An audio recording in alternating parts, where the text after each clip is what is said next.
Good evening and welcome to another health series, and welcome to the Elmhurst Seventh-day Adventist Community Lifestyle Center and Elmhurst Seventh-day Adventist Church. At the beginning tonight, we apologize for delayed. Our speaker was stuck in the traffic. That's why we were waiting. And just when we were ready to start, something happened and we were not able to start. We apologize for this, but we are here. We are ready to start. And before I announce our speaker for tonight, I would like to read one text from the Bible, which I think is appropriate and very good text, which is inspired. Prophet Isaiah, who was inspired by God, wrote this text. It is recorded in Isaiah chapter 41, verse 10. Fear not, for I am with you. Be not dismayed, for I am your God. I will strengthen you. Yes, I will help you. I will uphold you with my righteous right hand. And whenever God says something, 100% is going to be fulfilled. It is up to us. Either we believe or we don't believe. So let us pray at the beginning. Dear Heavenly Father, thank you so much that we have this tremendous opportunity that we can learn and that we can come and give you glory. We are alive by your mercy and by your grace. We also are aware that we live in a sinful world, and there are people who are affected with different diseases. There are people who are dying.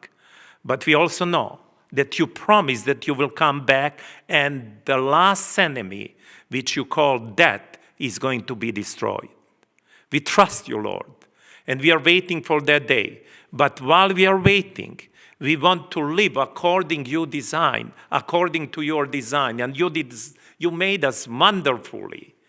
And I pray, Lord, that the things that we are going to learn, that many times we are weak to implement them in our lives, but that we can come and say, Lord, I cannot do it. I need you totally and fully. And I pray that we would implement those things by your mercy and by your grace. Thank you. In the name of Christ, I pray. Amen. So it is my great privilege to welcome Dr. Eddie Ramirez. He's not new for some of us, for some of you who are watching online. Maybe it is your first time that you're going to listen to him. Dr. Eddie Ramirez is a medical doctor. He's a research scientist, and he's published author and international speaker. He's the director of the HealthWise in Pennsylvania. Dr. Ramirez has more than 130 published studies in the scientific literature documenting the effect of the lifestyle changes on different pathologies. His work has been featured on the NBC, Texoma, Icelandic National TV, and in the most popular health program in Ecuador, in Ecuavision. He's a co-author of the third edition of the textbook of the lifestyle medicine of the American College of the Lifestyle Medicine, and also the book Rethink Food, together with Neal Barnard, Michael Greger, Hans Diehl, Joel Furhman, and other lifestyle medicine leaders. He enjoys traveling and serving others with his family.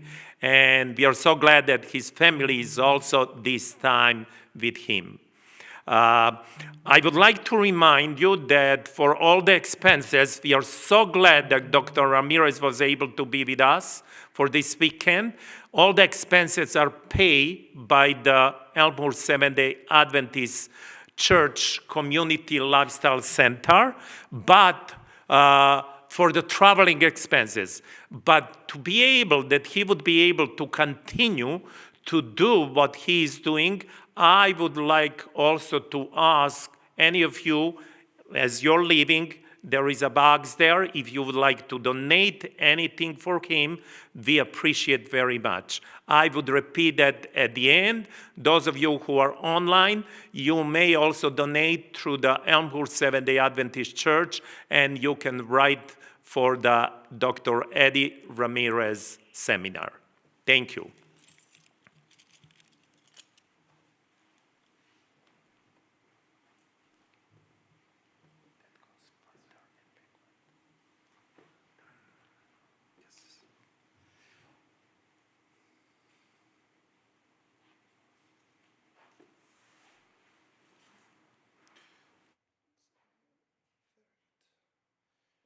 Good evening, everybody. It's a pleasure to be here in Elmhurst. It's a place that I have many good friends and good food. Also, if you're online and you've never been here, you need to come here one of these weekends when they have the potluck, sharing the food and so forth. Very international and very friendly people here in this congregation. So as you can see, this weekend we're going to be doing a little series. Today is the first part, and you don't want to miss also tomorrow's. We'll be having one at 11, at 2, and at 3. So the practical side of things, we're going to be talking about more at 2 p.m. regarding the seminar of today. I want to leave you this at the very beginning. I just published a paper on COVID, and you can access that paper if you go to that ResearchGate page. Just Google Francisco, which is my other name, Francisco Ramirez ResearchGate, and that should take you to the research repository. There's more than 130 studies there that you can have access. All of it is free. You know, I'm not selling you absolutely anything. But last week was when that article on COVID was released. There's also a Twitter account if you want to learn about the latest seminars and you want to learn about the latest studies on lifestyle and why you need to be following certain diets and so forth. I put that information there. There's a YouTube page and also an Instagram there that I also keep quite busy. So the famous coronavirus is called coronavirus because it looks like a crown. It comes from the Latin corona, which means a crown. Just like the sun, when there's a solar eclipse, has a crown around it. This virus, when you see it on an electric microscope, you're going to see it as a crown. That's the reason why. And it's an RNA virus. There's viruses that are DNA. There's viruses that are RNA. There's RNA viruses that are negative. There's RNA viruses that are positive, depending on how they are encoded. Negative viruses are a little bit harder to catch. Positive viruses are easier to catch. That's the reason why it's so infectious, this virus, because it's a positive RNA virus. And this coronavirus, there are different subtypes of this coronavirus. This is not the only one, but it happens to be that we are in the middle of an important one. So before this COVID-19 disease came in, there was the SARS disease. The SARS virus is a close cousin of the current virus that is causing all this mess. And then there was also another epidemic in the Middle East with another coronavirus by the name of MERS. We're going to be learning a little bit where these ones come from. You will learn today that this came because of the human contact with camels. So the camels are the ones that send us that virus. And then currently we have the SARS coronavirus 2, which is the current one that we are facing. And everything started with a report from China in which they were reporting a pneumonia of unknown etiology. They didn't know where this one came from.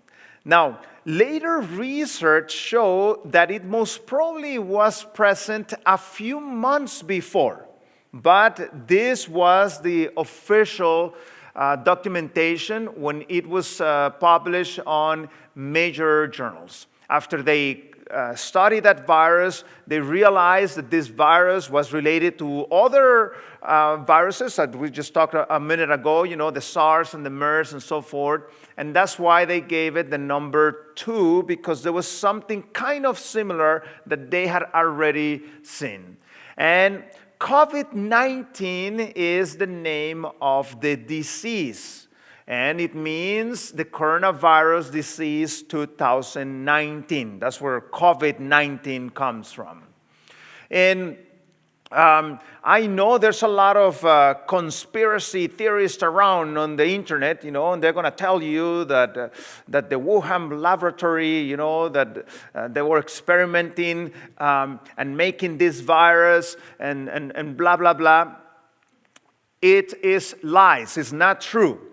You couldn't make such perfect virus as the one that is running around. When you do a virus on a laboratory, there are certain signatures that when you decode the virus, you can see. There's none of those signatures on that virus. Rather, we're going to learn today that it came because of the way that we treat animals. Anytime the virus comes to you and you infect somebody else, a little bit of your genetic code is passed there. So, by decoding that virus, we can actually trace where this virus has come. And we can see signatures there from this creature called the pangolin, which is an anteater, snakes, and bats. So this virus was jumping around, and that's how this virus ends up mutating, and it becomes to a point that it's able to infect humans, and then we got ourselves in real big trouble. And as you know, this becomes a global emergency. As the virus, they were unable to contain it there and started spreading around to the point that you literally find this virus everywhere that you go. Now, there is a second disease that we're even more worried about than the coronavirus too. Okay? If you thought that the disease COVID-19 was scary, wait till the second chapter of the novel. Okay? It gets even more scary. Okay? And the reason why is because, as we're going to learn today, has to do with the choices that many times we're taking as society. So we're going to learn what we need to change in order to avoid this from happening. See, influenza virus is something that has been with humans for many, many, many years. And as we're going to learn today, the origin of the influenza has to do with the contact of humans with ducks. Ducks are the originators of influenza. But when we have ducks, and we have pigs, and we have chickens, and we put them all together, and we make these animals be stressed, and we create environments that there's no oxygen and no light, and you pack them together with all those chickens in those industrial farming type of operations, man, you're just having the perfect setting for that influenza virus to mutate into what is called pandemic influenza. Think of pandemic influenza like this coronavirus, but see, this coronavirus has small mortality. It's sad that some people are dying, but the reality is that the mortality is low. It ranges between 1.5 to 5%. Pandemic influenza is suspected to hit with a mortality of 50, 60%. Imagine that. A virus that is so transmittable, yet it kills a lot, much more people. That's why scientists are so worried about this pandemic influenza. So, you have the seasonal influenza, usually hits in the winter months on a regular basis and so forth. But the ever threat of that pandemic influenza every year increases and increases as the way that we are treating animals. So, this virus happens to be something that is very contagious, And usually 1 to 4 days is the incubation process and so forth. So we have certain things to understand how this is going to happen. So we have the epidemic, usually when it's something local. So this current crisis of coronavirus started as an epidemic. First, it was just Wuhan, it was just China, and then as it started expanding all over the place, that's when it became a pandemic because it was hitting everywhere. So the way that things work is that the code, the genetic code of the virus shifts. And that is what is called an antigenic drift. And by shifting, that's the reason why, even though you got it last year, you can get it this year again. Because it has changed the genetic code. And then we have the antigenic, we have the drift, and then we have the shift.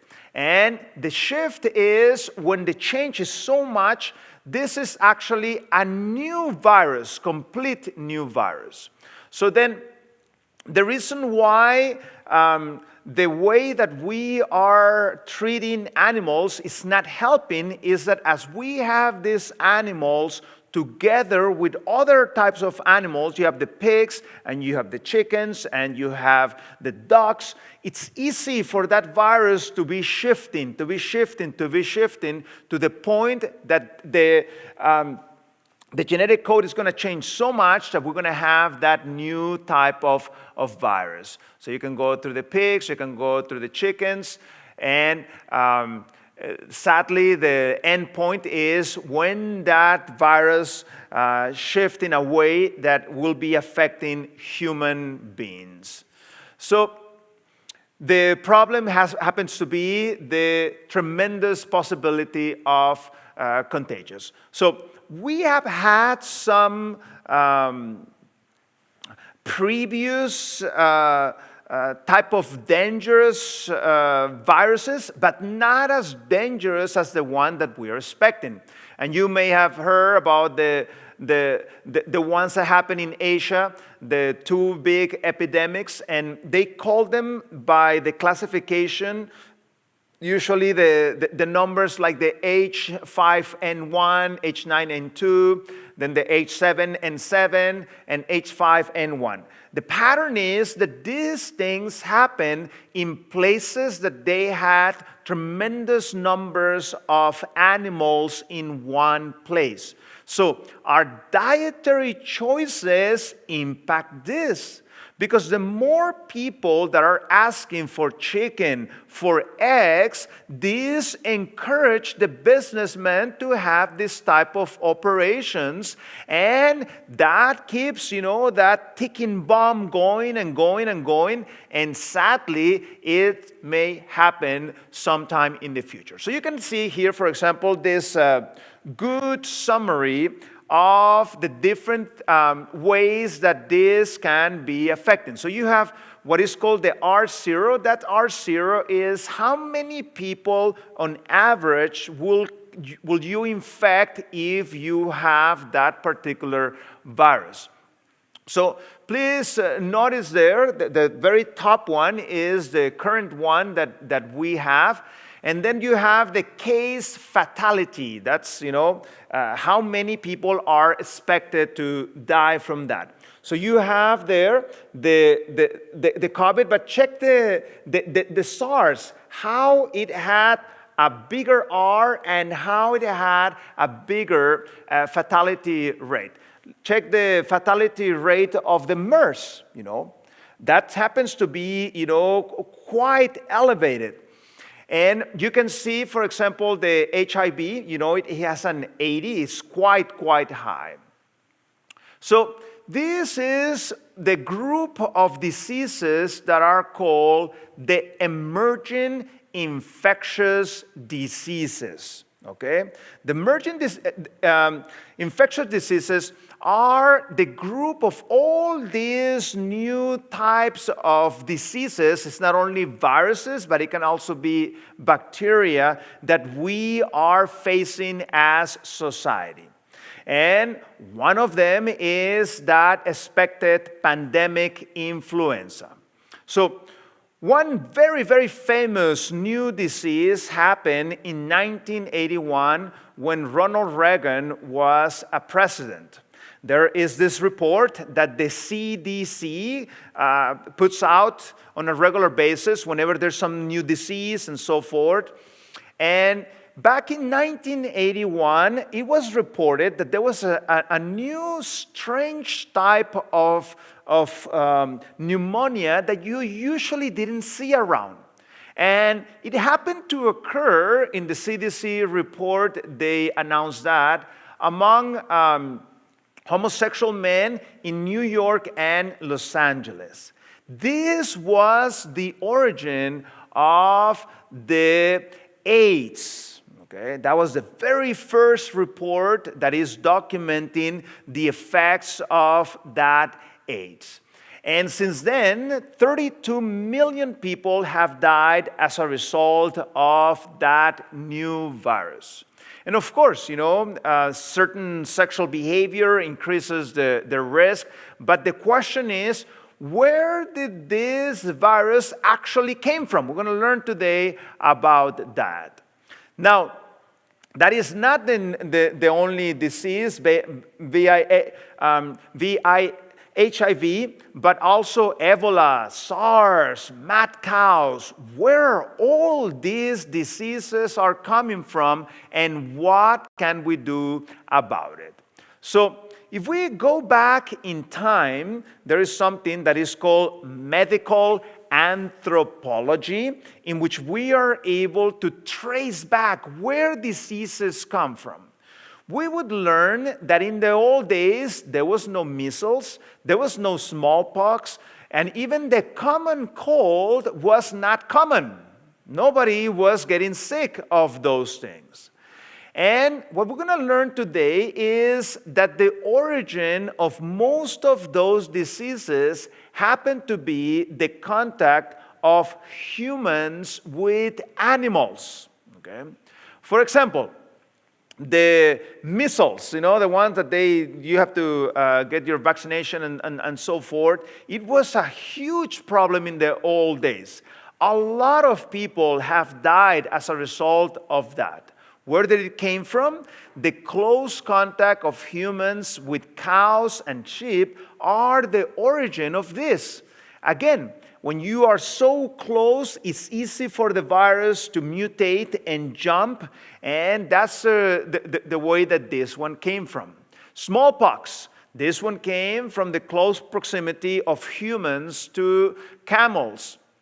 Whooping cough, this one came from pigs, having close contact with pigs. And the typhoid fever came from the chickens, and the influenzas, we were talking a minute ago, it came from the contact with ducks. Now, you think that the ones that are flying around, those are going to infect you? No, listen, which ones are going to infect you? Once you domesticate this animal and you have it close to you, that's the type that started infecting the people. So you have also things like leprosy. Leprosy came from the water buffalo, and also the armadillo is actually a natural reservoir for that leprosy. Not a good idea to be touching armadillos. And the common cold came from horses. Now think about it. Do you think it's the horses, the ones that are wild running around there? I have to be very close to the horse, isn't it? For the horse to actually sneeze on my face, and then I could actually start getting this type of problems. If you like to read, this is a good book, Guns, Germs, and Steel, from Jared Diamond. He does a good job documenting this type of connections and how these end up happening. So here, Jared, he talks about the interesting fact that when the Europeans came to the American continent, It was interesting. It was not the Europeans getting sick of the diseases of the natives, of the Native Americans. It was actually what? The other way. The Europeans brought many diseases that were not present in the continent of America, so the Native Americans were not used to these things. And you created tremendous epidemics when they came, and a lot of populations actually disappear as a result of that. So there was no plague here. So in that book, in chapter 11, they have this chapter there, The Little Gift of Livestock. And it starts documenting there how that close contact actually encourage, the movement of many of those diseases. Now, the camels, there were no camels here in the continent of America. There was no pigs. The Europeans brought the pigs from Europe to the continent of America. There was no chickens in the continent of America. The Europeans brought them here, apart from bringing the rats also. Even the scientific name of the rat is Ratus norbergicus, which means the rat from Norway. And through the boats, that's the way that it came here to this continent. There was no sheep here. There was no goats. All those things were introduced from the Europeans to the American continent. Therefore, there was no pertussis. There was not whooping cough. There was no typhoid fever as these things came introduced. But if you go and read about the history of Europe, you're going to see that there was a lot of epidemics in Europe in its past. From the Black Death and so forth, that killed tremendous numbers of people, and you can trace almost every single one of those epidemics to the contact of animals, not only the domesticated kinds, but also things like rats and mice introduce many of these diseases to the humans. Now, as civilization started advancing, there was a change in the behavior of many humans. And in the old days, pretty much every single one of our ancestors, their work used to be farming. They had a farm and they have some animals and so forth. If you start doing your genealogical tree, you're going to find out that's the way that in the old days they did it. But as technology started changing and they started improving, those machines run by steam and so forth, now the behavior of humans started changing because many of them left their farms and started moving to the cities. Because now the machines were doing a lot of work, and now you could actually live in a city and work a less hard work in one of those factories. So that change of behavior started introducing a new subgroup of diseases. So cancer, diabetes, obesity, heart disease, and so forth, these are diseases, what they call of civilized world. As people move to the cities, decrease the level of work, and also start changing the quality of their diet, more processed foods, and so forth, that's how you end up. And then the advent of things like penicillin and antibiotics, the public health measures of things like vaccinations, it seems that we were getting a hold, we were controlling those infectious diseases. In fact, back in the 60s, you see many quotations like this. For example, this virologist, McFarlane, it says, is almost to write of something that has passed into history, talking about diseases that are coming from infectious things. And he says the most likely forecast about the future of infectious disease is that it will be what? very dull. It's going to be boring because we're not going to have new infectious diseases. We are controlling them very well through vaccination, through antibiotics. So no new diseases are going to come up. And that's the way that it actually looked like back in the 1960s.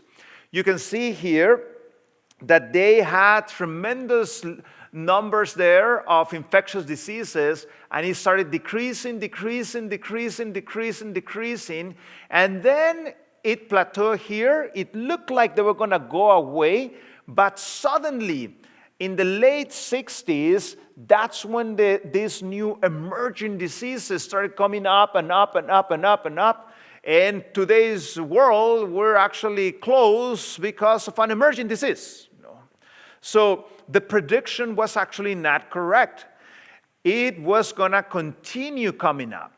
And back in 1975, already 30 new diseases that humans have never heard of, these diseases started coming up in the picture. And today, you can start tracing those emerging diseases not only on one place, but multiple places around the world, those new diseases that we didn't have before. Even places such as the World Health Organization, they have whole sections dedicated at trying to understand and to try to create some sort of mechanism and changing things so that we can avoid as many of those diseases. And look at this book, Microbial Threats to Health. Depending on the present policies and action, this situation leads to what? Catastrophic storms of microbial threats. So the choices we're taking are encouraging or decreasing some of them. So in 1975, as we mentioned, you could almost trace every single one of those new diseases to animals. Animals help jump that disease to the human. One of those new diseases, you can see it by this pathognomonic sign, which looks like the target, And this new disease, they call it Lyme disease because they happen to document some of these new cases in Lyme, Connecticut. Now, it used to be a disease just found in Connecticut, but things started moving, and now you can actually diagnose Lyme disease in 50 states all over the place. Something that was new in one place started moving, and now multiple diseases all over the place. And basically, this disease happened because of the following. There used to be a mouse that had white feet, and that's why it's called the white-footed mouse.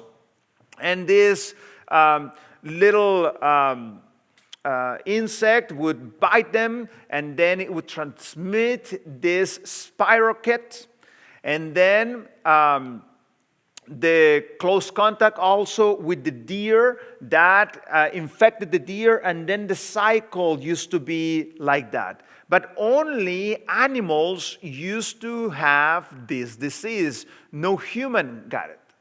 But then a shift in the behavior of humans started happening. Humans started going out and started cutting down forests. And started to create new areas in which to put their homes and so forth. And they fractionated the forest. Now, if you put your home where there is a new area, you cut off the trees and so forth, who would you rather have around you? Would you rather have wolves and coyotes, or would you rather have deer around you? Of course, most people are going to say, well, prefer the deer, next to my home. And that's what ended up happening. As humans started going out and cutting down a lot of the forests, they started killing or driving away a lot of the coyotes and a lot of the wolves and a lot of the foxes from the area. So these animals used to keep, those predators used to keep these animals on check. So there couldn't be too many deer because the wolf, would go on and kill them, There couldn't be too many mice because the foxes and the coyotes would go and eat them. So things used to be in balance like that. But now you start disturbing the predators, you start decreasing their numbers, what's going to happen to the other animals? Of course, there's going to be an increase of these animals. So because now there is a huge increase in numbers of these animals, what I end up encouraging is the fact that now you have many more vectors of these diseases, and now humans are in close contact where these animals are, so it's easy for that tick to now bite the humans, and that's the way that this Lyme disease came and was introduced. Another classic example of this type of pattern, how the human behavior encouraged the creation of many of these diseases, happened to be in Argentina.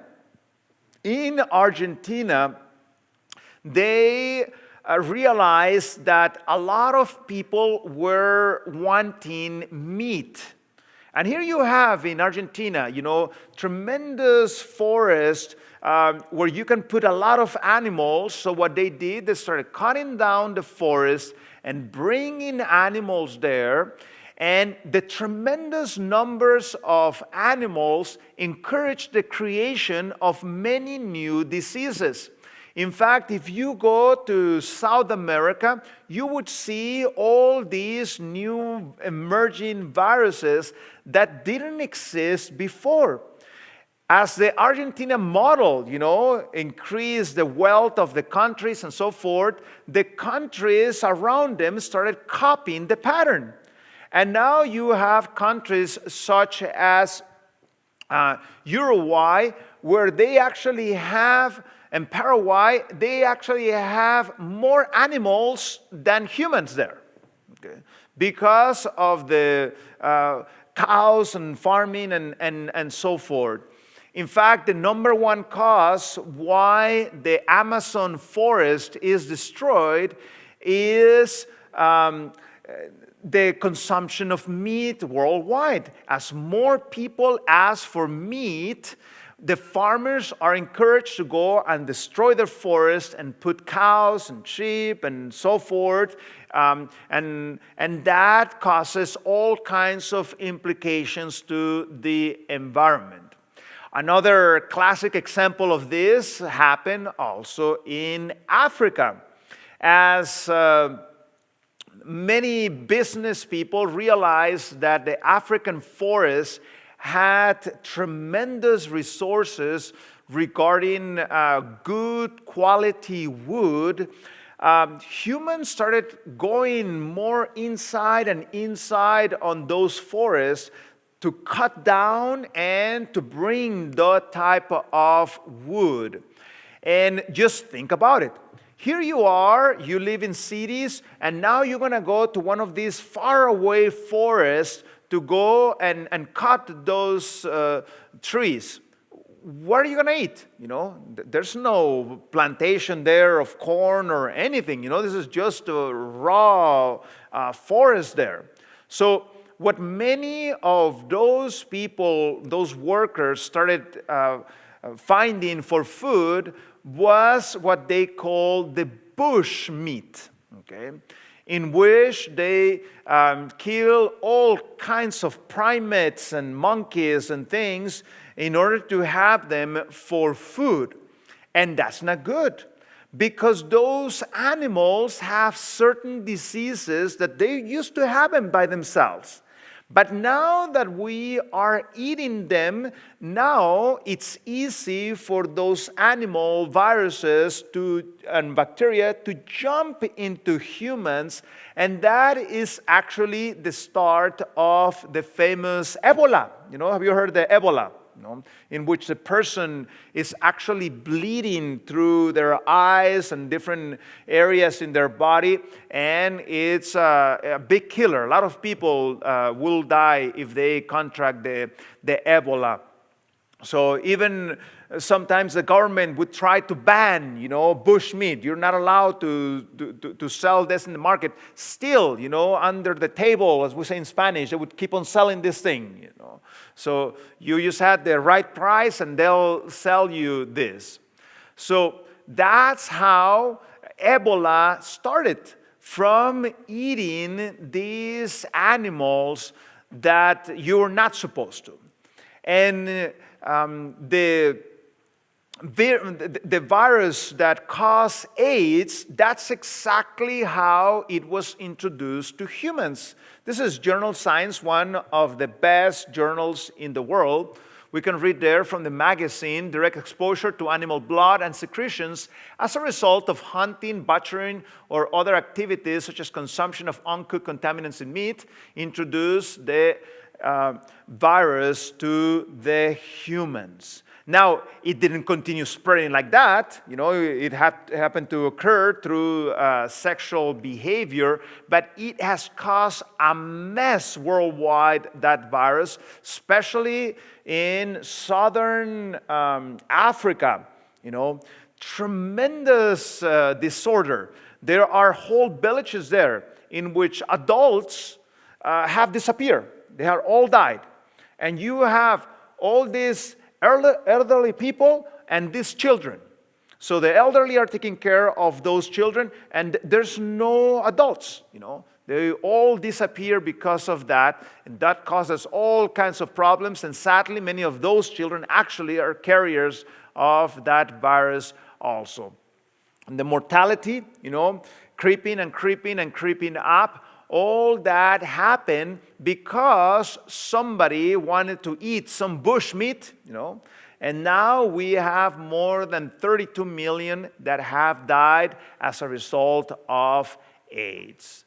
So then some people say, but doctor, they have hunted animals for a long time, and yes, there's something to that, but not to the level that we are doing it today. And now you have behaviors in Asia that are not good for virus.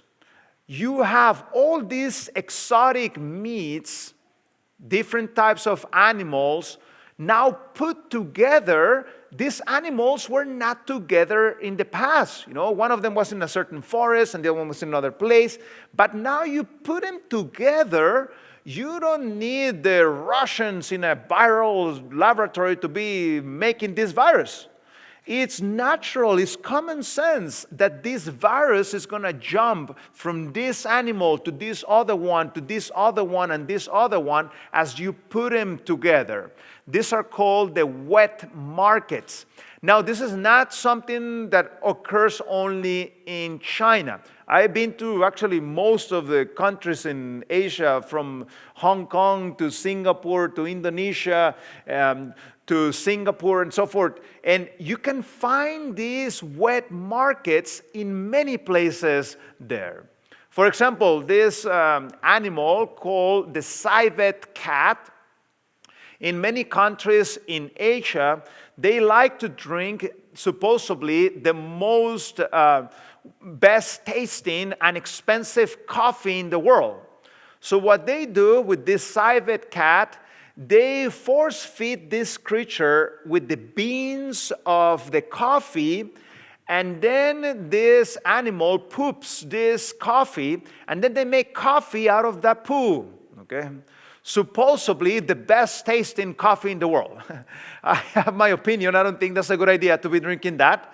In fact, that was what caused the epidemic of SARS, one of the epidemics that happened before this current coronavirus, because of that consumption of that. And this is the Lancet, one of the top journals in the world. A culinary choice in South China led to a fatal infection in Hong Kong and subsequently 8,000 cases of severe respiratory syndrome and nearly 1,000 deaths and 30 countries on 6 continents. Fortunately, they were able to contain this one because it could have been much bigger, the results.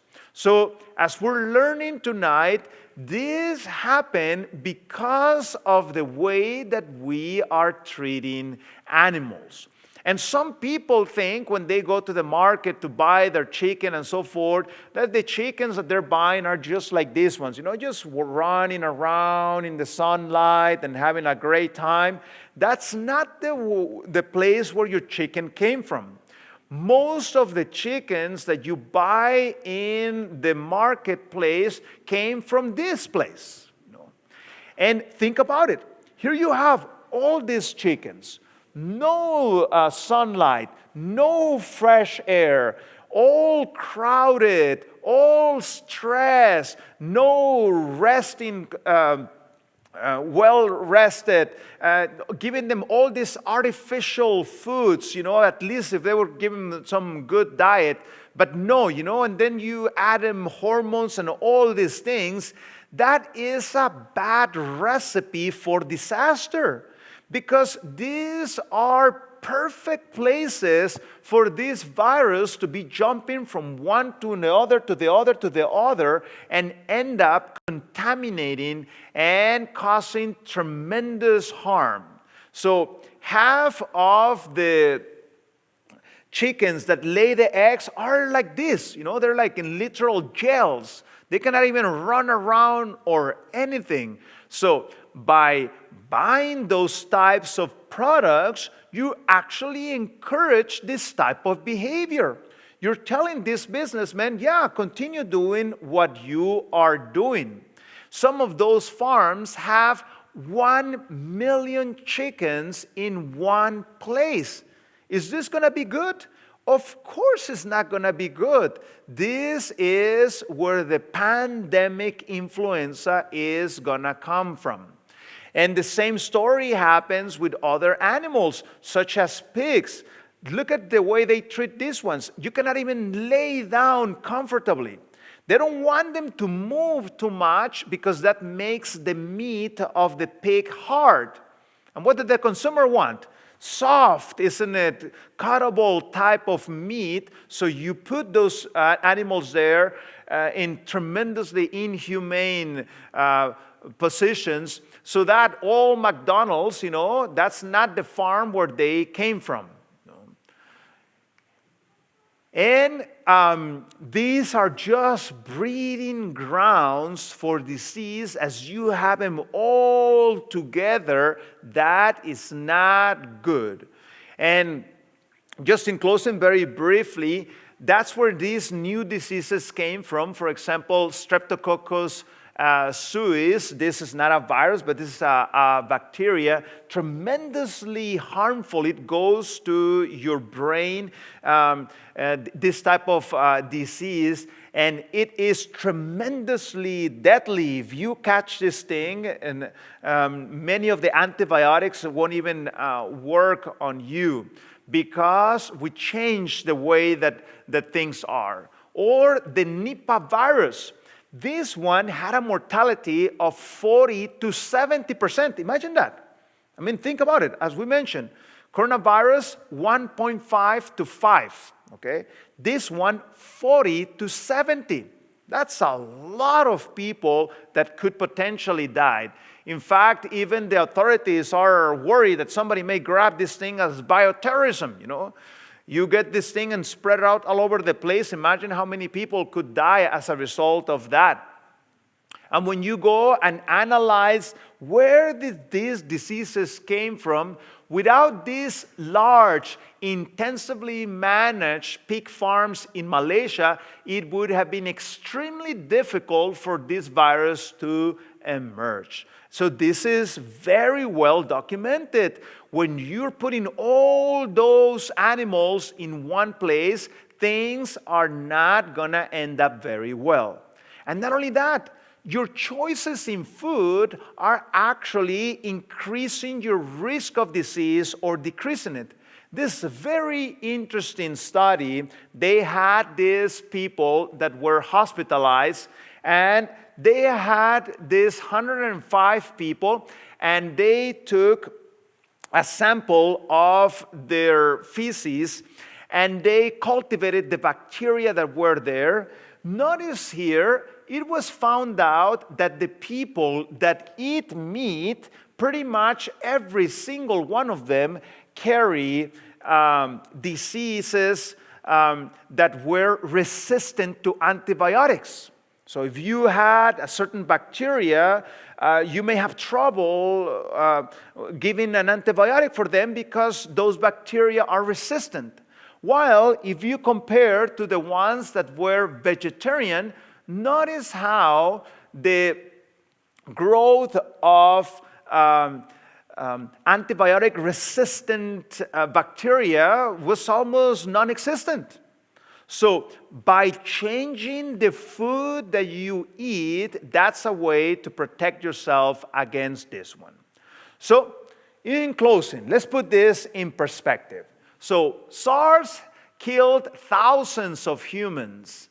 Nipah killed hundreds, and good thing that they stopped this one. This is the one that is a super big killer.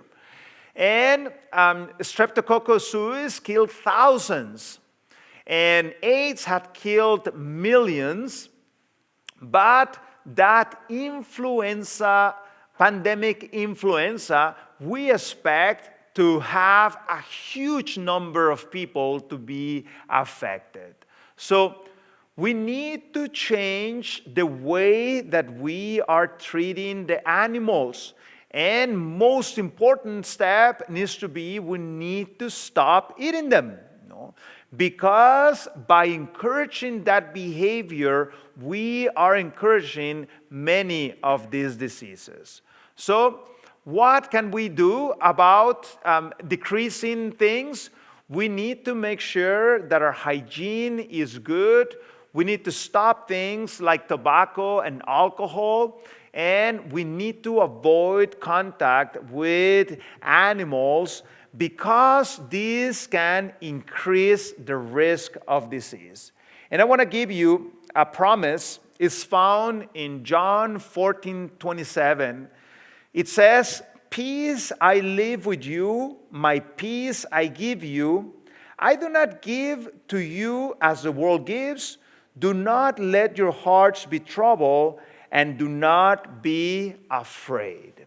So by introducing that spiritual element also, we are able to calm down our nerves. We're able to put this type of problems in the hands of God. So we do ourselves our best choices, and we ask God to give us the best results. So we thank you very much for coming tonight and tuning in, and we hope that you connect tomorrow and continue learning more about how to take good care on our physical, mental, and spiritual life. Thank you very much. Yes.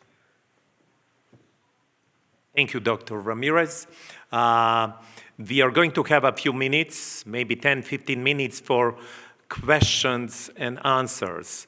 So we are encouraging the live audience that they can send their questions. I'm going to get them here and I'm going to ask, but we might start, actually those who are online audience, they can send their question, but those of you who are present here, you may raise your hand and then I will come to you, or Mr. Doug, and you can ask your question.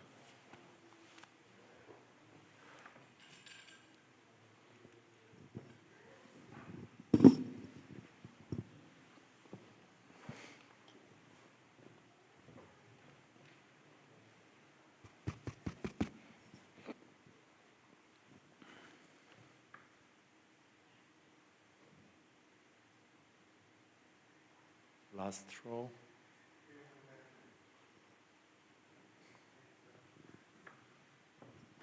First of all, thank you very much for coming and present this to us. You're presenting that not touching the animals, you're referring to pets, personal pets as well? Good question. We're talking about exotic pets. It's not a good idea to have exotic pets. You know, some people like to have monkeys and these type of things. Be careful with those things. In fact, West Nile virus, I didn't have time to talk about that. The famous West Nile virus, have you heard about that virus? You know, pretty much everywhere in America has that.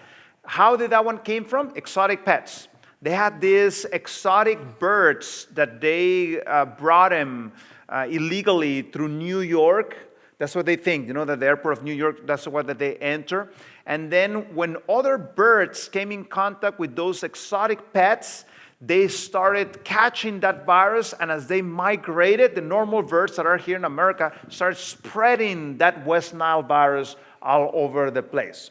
So dogs and cats that are well taken care of, that will be okay, but we're talking about exotic pets. So those are the ones that we would try to avoid. Any other question? I'm waiting here also. Do we have anything online? Nothing. All right. Since there is no other questions, maybe we are going to conclude tonight's meeting. Thank you very much, Dr. Ramirez. And I would like to remind you, it is on our screen. Tomorrow we are going to have 3 more presentations. I'm sure that there are going to be much more questions tomorrow. After we are going to hear the presentation about healing your life by healing your thoughts. It is going to start at 11 o'clock in the morning, and then in afternoon, 2 other presentations, your best weapon against COVID and how to sharpen it. And then at 3 p.m., how your microbiota influences your emotions.